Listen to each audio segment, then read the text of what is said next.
तुलसी के पौधे में ये एक चीज अवश्य रखनी चाहिए। इससे समस्त दुख और दरिद्रता का नाश होता है। इस चीज के बिना तुलसी का पौधा अधूरा माना जाता है। तो आइए इस प्राचीन कथा के माध्यम से जानते हैं तुलसी के पौधे में कौन सी चीज रखनी चाहिए। दोस्तों, एक समय की बात है, देवर्षि नारद भगवान विष्णु से मिलने के लिए वैकुंठ लोक में पधारते हैं। देवर्षि को देखकर भगवान विष्णु कहने लगते हैं, आओ नारद, वैकुंठ में तुम्हारा स्वागत है। आज किस कारण से वैकुंठ में तुम्हारा आगमन हुआ है? देवर्षि कहते हैं, हे प्रभु, मन में आपके दर्शन करने की इच्छा प्रकट हुई, सो चला आ गया। भगवान विष्णु मुस्कुराते हुए कहते हैं, हे नारद, तुम मेरे परम भक्त हो, इसीलिए वैकुंठ में तुम्हारा हमेशा स्वागत है। किंतु इस समय पर तुम चिंतित दिखाई पड़ रहे हो। तुम्हारे मन में अवश्य कोई शंका है जो तुम्हें सता रही है। तुम्हारे मन में जो भी शंका हो, निसंकोच होकर पूछ लो। तुम्हारी हर शंका का समाधान करना मेरा कर्तव्य है। फिर नारद जी कहते हैं, हे प्रभु, आप तो भक्त वत्सल हैं। आप अपने भक्तों की हर इच्छा का ध्यान रखते हैं और भली भांति जानते भी हैं कि आपके भक्तों के मन में क्या चल रहा है। इसीलिए आप मेरे मन में जो शंका है उसके बारे में जानते ही होंगे। किंतु फिर भी यदि आप आज्ञा दे तो मैं आपसे कुछ पूछने की चेष्टा करता हूं।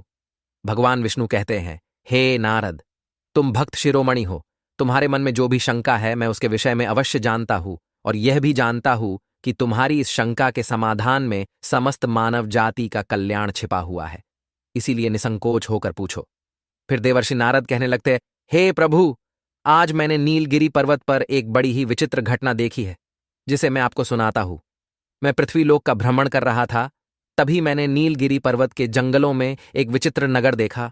उस नगर में जो भील निवास करते थे उन सभी की 4 भुजाएं थीं और उन्होंने अपने हाथ में धनुष्य धारण किए हुए थे। वे सभी आपके पार्षदों के समान दिखाई पड़ रहे थे। वे फल मूल का आहार खाकर उदर निर्वाह करते थे। उस समय उन्हें देखकर मेरे मन में संदेह खड़ा हुआ कि धनुष्य धारण किए हुए ये जंगली चतुर्भुज कैसे हुए। वैकुंठ लोक में निवास करने वाले पुण्यात्माओं का जैसा स्वरूप होता है, उनकी जैसी 4 भुजाएं होती हैं, वैसा स्वरूप उस वन में रहने वाले भील लोगों को कैसे प्राप्त हुआ? वे सभी आपके पार्षदों के समान ही दिव्य दिखाई पड़ रहे थे। हे प्रभु, ये किस कारण से हुआ? उन भीलों को ऐसा स्वरूप कैसे प्राप्त हुआ? उन्होंने ऐसा कौन सा पुण्य का काम किया है जिससे उन्हें चतुर्भुज रूप प्राप्त हुआ, जो स्वरूप बड़े बड़े देवताओं को भी प्राप्त करना कठिन है? ऐसा स्वरूप पृथ्वीलोक पर रहने वाले इन वनवासियों को कैसे प्राप्त हुआ? हे प्रभु, कहीं यह आपकी माया तो नहीं है, या फिर आपके वैकुंठ लोक के निवासी वहां पर रहने के लिए चले गए हैं? कृपया मुझे इसका रहस्य बताइए। फिर भगवान विष्णु मुस्कुराने लगते हैं और नारद से कहते हैं, हे नारद, तुमने जो कुछ भी देखा है वह सत्य है। वह कोई माया नहीं है और न ही वे वैकुंठ लोक के निवासी हैं। उन भीलों को चतुर्भुज रूप मेरी ही कृपा के कारण प्राप्त हुआ है, क्योंकि उन्होंने जो अत्यंत दुर्लभ पुण्य का कार्य किया था उसी के फल से उन्हें 4 भुजाएं प्राप्त हुई हैं। देवर्षि कहते हैं, हे प्रभु, मैं इस रहस्य को सुनने के लिए आतुर हो रहा हूं। कृपया आप मुझे पहेलियों में न उलझाए। शीघ्रता से बताइए कि उन्होंने ऐसा कौन सा पुण्य किया है जिससे उन्हें 4 भुजाएं प्राप्त हुई हैं। फिर भगवान विष्णु कहते हैं, हे देवर्षि, इस रहस्य को बताने से पूर्व मैं तुम्हें एक अत्यंत प्राचीन कथा सुनाता हूं। तुम इस कथा का श्रवण ध्यानपूर्वक करो। इस कथा के माध्यम से तुम्हें तुम्हारे सभी प्रश्नों के उत्तर मिल जाएंगे। जो भी मनुष्य इस कथा को ध्यानपूर्वक सुनता है उसके समस्त पापों का नाश होता है और वे सभी चतुर्भुज रूप धारण करके मेरे ही साथ वैकुंठ में निवास करते हैं।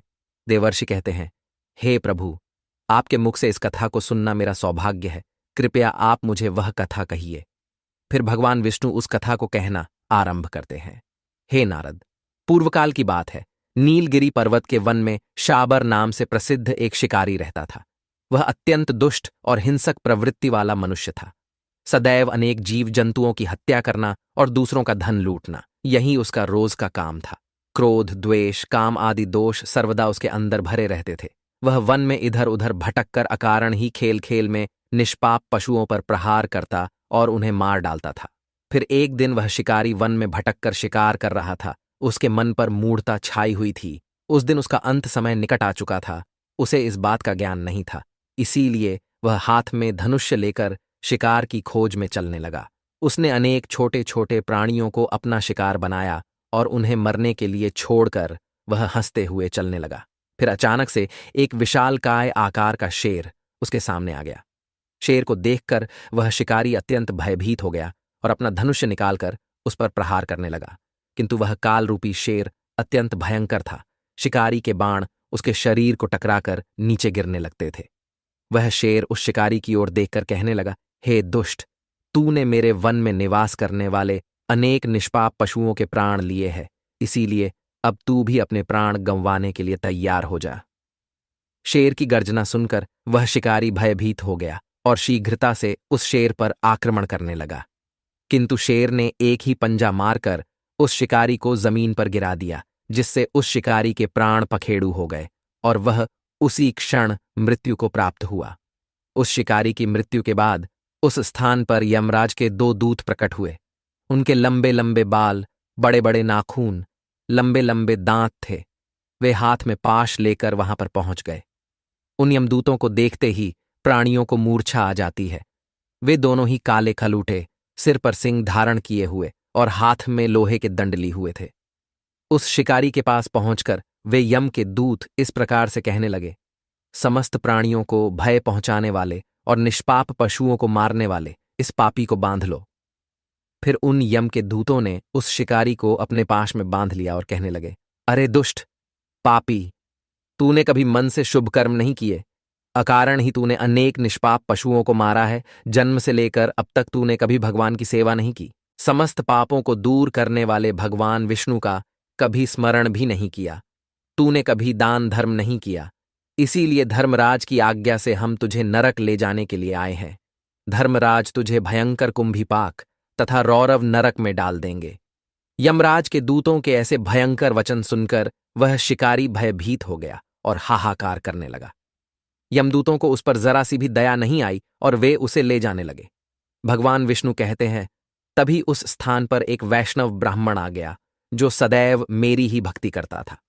जब उस वैष्णव ने देखा कि यम के दूत अपने पाश में बांधकर उस शिकारी को ले जा रहे हैं, तो उन्हें बड़ा विस्मय हुआ। वह महात्मा बड़े दयालु थे। उन्हें उस शिकारी की दयनीय अवस्था देखकर बड़ा दुख हुआ और उनका हृदय करुणा से भर गया।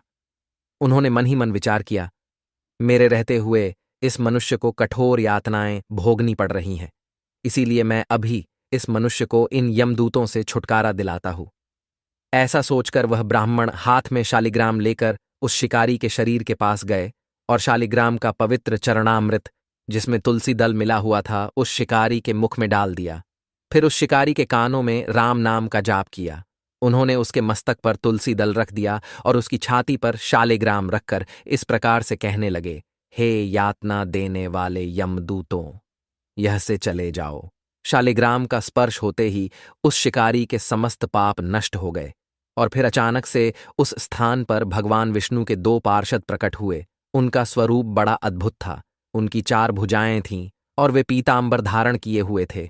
उन पार्षदों ने उस शिकारी को उन यमदूतों से मुक्त कर दिया और फिर वे उन यमदूतों से कहने लगे, हे दूतों, तुम किसकी आज्ञा से इस प्रकार का अधर्म कर रहे हो? ये मनुष्य भगवान विष्णु का भक्त है, फिर किस लिए तुम इसे पकड़कर ले जाने की चेष्टा कर रहे हो? फिर यमदूत कहने लगे, हे पार्षदों, आपको प्रणाम है। हम धर्मराज की आज्ञा से ही इसे ले जाने के लिए आए हैं।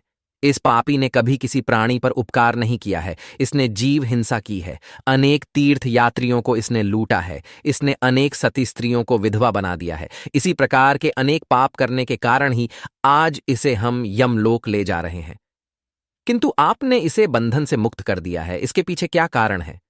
फिर वे पार्षद कहने लगते हैं, हे यमदूतों, जो मनुष्य शालिग्राम की शिला को स्पर्श करता है, उसका ब्रह्महत्या का भी पाप नष्ट हो जाता है। जिसके कानों में राम नाम पड़ता है, उसके पाप क्षण भर में भस्म हो जाते हैं। जिसके मस्तक पर तुलसी पत्र और जिसकी छाती पर शालिग्राम की शिला होती है, वह तत्काल मुक्त हो जाता है। इस मनुष्य के मस्तक पर पहले से ही तुलसी पत्र रखा हुआ है, इसकी छाती पर शालिग्राम की शिला है और अभी उसके कान में राम नाम सुनाया गया है। अतः इसके समस्त पाप इसी क्षण नष्ट हो चुके हैं और इसका शरीर पवित्र हो गया है। तुम लोगों को शालिग्राम की शिला की महिमा का ठीक ठीक से ज्ञान नहीं है, इसीलिए तुम इस मनुष्य को ले जा रहे हो। शालिग्राम का दर्शन, पूजन अथवा स्पर्श करने मात्र से ही तत्काल सारे पाप नष्ट हो जाते हैं। इतना कहकर वे पार्षद चुप हो गए। फिर उन यम के दूतों ने उस शिकारी के प्राण वहीं पर छोड़ दिए और वे यमलोक को लौट गए। वहां पर जाकर उन्होंने यमराज को यह वृतांत सुना दिया। इस वृतांत को सुनकर यमराज अत्यंत प्रसन्न हुए और उन्होंने भगवान विष्णु का स्मरण करते हुए उनका धन्यवाद किया। फिर भगवान विष्णु के पार्षद उस शिकारी को दिव्य विमान में बिठाकर स्वर्गलोक ले गए। फिर वह वैष्णव ब्राह्मण भी इस चमत्कार को देखकर भगवान विष्णु को प्रणाम करते हुए अपने आश्रम पर लौट गया और उस शालिग्राम की शीला को भी अपने साथ लेकर चला गया। इस सारी घटना को वहां पर खड़ा एक छोटा सा बालक देख रहा था। उसने यह सारा चमत्कार अपनी आंखों से देखा और उसके मन में उस चमत्कारिक पत्थर शालिग्राम को पाने की अभिलाषा हो गई। फिर वह भी उस ब्राह्मण के पीछे पीछे उसके आश्रम पर पहुंच गया। आश्रम में जाने के बाद उस ब्राह्मण ने शालिग्राम की शीला को तुलसी के पौधे में रख दिया और उसका पूजन किया तथा उसे प्रसाद चढ़ाया और फिर वहां से चले गए। फिर वह छोटा सा बालक उस स्थान पर आ गया। उसने देखा कि ब्राह्मण ने तुलसी के गमले में शालिग्राम का पत्थर रखा है, तो उसने खेल खेल में उस पत्थर को उठा लिया और वहां पर रखा हुआ प्रसाद भी ग्रहण कर लिया। उस प्रसाद को ग्रहण करते ही उस बालक का शरीर तेजवान बन गया। उसके 2 नए हाथ उग आए और वह 4 भुजाओं वाला बन गया। इससे वह बालक अचानक से भयभीत हो गया और उस पत्थर को वहीं पर छोड़कर अपने गांव में चला गया। जब गांव के लोगों ने उसकी 4 भुजाएं देखी तो वे भी आश्चर्यचकित हो गए। सभी उससे पूछने लगे, ये कैसा चमत्कार है हे बालक, तुम्हारी 4 भुजाएं कैसे हो गईं? हमें सच सच बताओ, ऐसा कैसे हुआ? फिर उस बालक ने उन भीलों को सारी हकीकत बता दी। फिर सभी भील उस बालक के साथ उस ब्राह्मण के आश्रम पर आ गए और उन्होंने विधि विधान से शालिग्राम की पूजा की, उस पर जल और प्रसाद चढ़ाया और फिर बैठकर उन सभी ने उस प्रसाद को ग्रहण कर लिया, जिससे उन सभी भीलों के 4-4 हाथ हो गए। सभी भील अचानक से चतुर्भुज हो गए। फिर उन्होंने उस ब्राह्मण से प्रार्थना करके उस शालिग्राम पत्थर को ले लिया और उसे अपने गांव लेकर गए। वहां पर उन्होंने उस शालिग्राम को एक उत्तम स्थान पर रख दिया और नित्य उसकी पूजा करने लगे। भगवान विष्णु कहते हैं, हे देवर्षि, जो मनुष्य प्रतिदिन चक्र के चिन्ह से युक्त शालिग्राम शीला का पूजन करता है, वह फिर कभी माता के उदर में प्रवेश नहीं करता, उसे मोक्ष प्राप्त हो जाता है। गंडकी नदी से उत्पन्न हुई शालिग्राम शीला मनुष्य के 100 जन्मों के पाप भी एक ही क्षण में हर लेती है। हजारों पाप करने वाला ही मनुष्य क्यों न हो, शालिग्राम शीला का चरणामृत पीकर तत्काल पवित्र हो जाता है। किंतु एक स्त्री को कभी शालिग्राम शीला को स्पर्श नहीं करना चाहिए। विधवा हो अथवा सुहागिन हो, यदि वह स्वर्गलोक की अथवा आत्मकल्याण की इच्छा रखती है तो वह शालिग्राम को स्पर्श न करे। यदि वह मोहवश शालिग्राम को स्पर्श करती है तो अपने किए हुए पुण्य का त्याग करके नरक में गिरती है। यदि कोई मनुष्य पापचारी हो, ब्रह्म हत्या का पाप ही क्यों न उसे लगा हो, यदि वह शालिग्राम शीला को स्नान कराया हुआ जल पी लेता है तो वह परम गति को प्राप्त होता है। जो मनुष्य शालिग्राम शीला का पूजन करता है उसे दंभ और लोभ से रहित रहना चाहिए, पराई स्त्री और पराये धन से दूर रहना चाहिए। समस्त तीर्थों में स्नान करने से तथा सब प्रकार के यज्ञों के द्वारा भगवान का पूजन करने से जो अद्भुत पुण्य प्राप्त होता है, वह शालिग्राम शीला पर चढ़ाए हुए एक बूंद जल से ही प्राप्त होता है। तुलसी के पौधे में शालिग्राम भी अवश्य रखना चाहिए। तुलसी के गमले में शालिग्राम रखने से तुलसी का और भी अधिक शुभ प्रभाव प्राप्त होता है। शालिग्राम भगवान विष्णु का निराकार रूप माना जाता है। अगर इसे तुलसी के गमले में रखेंगे तो घर से संपूर्ण नकारात्मक ऊर्जा नष्ट हो जाएगी। शालिग्राम में अल्प मात्रा में सुवर्ण भी होता है। ये पत्थर उत्तर की गंडकी नदी में पाए जाते हैं। इसीलिए अगर शालिग्राम तुलसी के पौधे में रखते हैं तो लक्ष्मी की कृपा प्राप्त होगी। घर में कभी धन धान्य की कमी नहीं रहेगी। जिस घर में शालिग्राम होता है वह घर तीर्थों के समान श्रेष्ठ होता है। नित्य शालिग्राम के दर्शन और पूजन से सभी प्रकार के भौतिक सुखों की प्राप्ति होती है। यह स्वयंभू होने के कारण इसकी प्राण प्रतिष्ठा करने की आवश्यकता नहीं होती। इसे अगर तुलसी के पास रखकर इसकी पूजा रोज की जाती है तो व्यक्ति को धन संबंधी कोई समस्या नहीं आती है।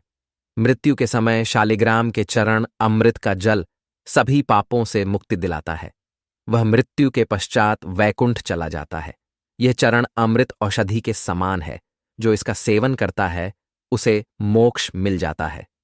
घर में केवल एक ही शालिग्राम की पूजा करनी चाहिए। भगवान विष्णु की मूर्ति से कई ज्यादा उत्तम होता है शालिग्राम की पूजा करना। शालिग्राम को चंदन लगाकर उस पर एक तुलसी का पत्ता रखना चाहिए। प्रतिदिन शालिग्राम को पंचामृत से स्नान कराना चाहिए। ऐसा करने से सभी जन्मों के पाप नष्ट होते हैं। शालिग्राम सकारात्मकता और सात्विकता का प्रतीक होता है। यदि शालिग्राम पत्थर टूटा हुआ हो अथवा रूखा हो तो वह पुरुष को आयु और लक्ष्मी से वंचित कर देता है। मनुष्य दरिद्री बन जाता है। जो शालिग्राम चिकना हो, सुंदर हो, उसी का पूजन करना चाहिए। वही लक्ष्मी प्रदान करता है। जिस पुरुष को लंबी आयु की ओर धन की कामना है उसे शालिग्राम की पूजा करनी चाहिए। उसकी सभी कामनाएं पूर्ण होती हैं। तो दोस्तों, इस प्रकार से भगवान विष्णु ने नारद जी को शालिग्राम का महात्म्य सुनाया है। आपको यह कथा कैसी लगी कमेंट करके अवश्य बताएं। जानकारी अच्छी लगी तो वीडियो को लाइक करें और कमेंट में जय श्री हरि विष्णु अवश्य लिखें। साथ ही चैनल को सब्सक्राइब करें। आप सभी का धन्यवाद।